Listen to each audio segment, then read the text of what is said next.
Welcome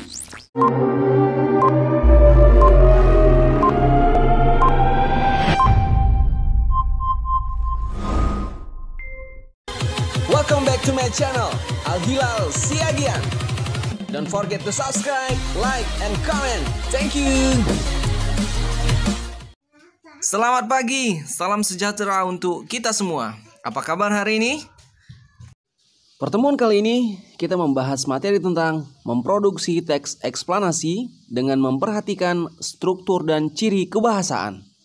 Sempatkan dirimu untuk mengklik tombol subscribe demi mendukung konten ini. Terima kasih. Materi ini juga bisa kalian dapatkan di buku Bahasa Indonesia yang diterbitkan oleh Platinum. Sebelum kalian mempelajari tentang memproduksi teks eksplanasi, terlebih dahulu kalian harus mempelajari tentang mengidentifikasi informasi dalam teks eksplanasi, menganalisis struktur teks eksplanasi, dan menganalisis kebahasaan teks eksplanasi. Ketiga materi itu kalian bisa lihat di postingan sebelumnya. Dalam Kamus Besar Bahasa Indonesia, mengonstruksi berasal dari kata konstruksi, yang berarti susunan dan hubungan kata dalam kalimat atau kelompok kata.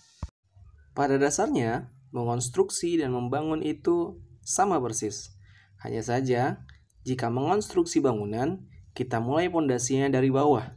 Sedangkan jika mengonstruksi teks, kita mulai dari atas, yaitu judul. Teks eksplanasi ditulis menggunakan struktur, pernyataan umum, urutan sebab, dan urutan akibat. Agar tulisan yang dibuat bisa dipertanggungjawabkan isinya, gunakan sumber acuan sebagai dasar untuk membuatnya. Untuk itu, kalian boleh gunakan acuan berikut ini untuk memproduksi teks eksplanasi. Kita akan membahas materi tentang pengangguran.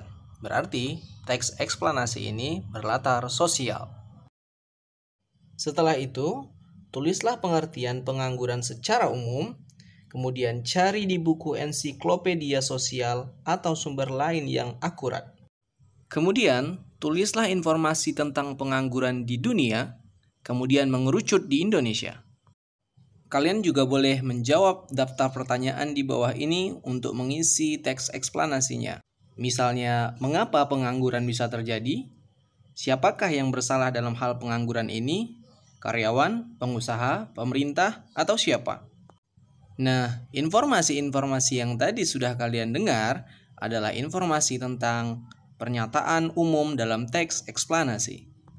Setelah itu, kalian dapat mencari hal-hal yang menyebabkan terjadinya pengangguran di dunia dan di Indonesia dan dampak yang dihasilkannya.